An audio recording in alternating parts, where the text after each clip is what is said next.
Hi guys, welcome back to Father and Son Investing. Today's video is just a short update on the one that I did last week about the two Treasury announcements that are happening this week. The first one occurred today. That is the Treasury's quarterly borrowing estimate. Here's the headline in MarketWatch.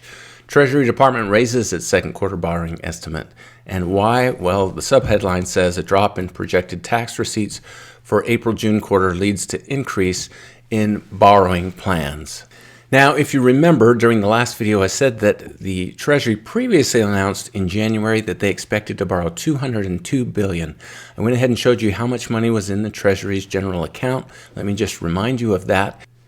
You can actually find that information yourself here on the internet at fiscal.treasury.gov. You can go to the daily Treasury statement, so DTS, and this is as of April 25th. I refreshed the site just before I made the video. This was the most recent data that it was giving me.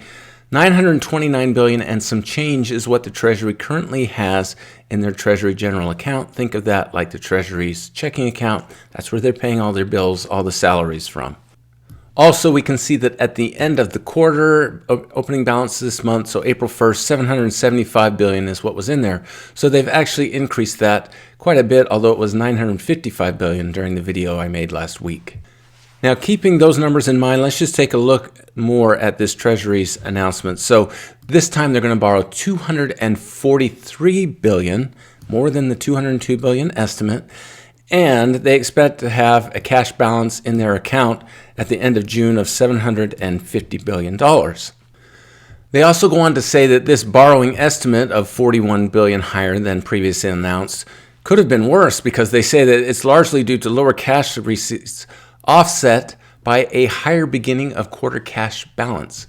That was that $775 billion that they had on April 1st versus what they expected to have of $750 billion. So this could have been an extra $25 billion higher than the $41 billion higher than it already is. Now the next paragraph is the shocker here. Hold on to your hat. During July to September 2024, the Treasury expects to borrow $847 billion and to have a cash balance in their account, that checking account, of $850 billion. So they're going to be increasing their cash balance by $100 billion, according to them, by the end of September. They're amassing a lot of money in this Treasury general account. I gave you some theories about that in the last video if you want to go ahead and watch that. Again, there will be a link to it at the end of this video. So I was off actually by quite a bit. I estimated that the Treasury would be borrowing about $150 billion, and I gave you the reasons for that in that video. Since my video, I have found some other estimates of what people were predicting, and I wasn't too far off at $150 billion. The Deutsche Bank strategist was saying $162 billion is what they were estimating, and at Morgan Stanley, they were saying $166 billion is what they thought the Treasury would be borrowing. So Treasury borrowing way more money than people were anticipating. So just how has the market responded to this today? Well, quite honestly, I'm surprised bond yields are down.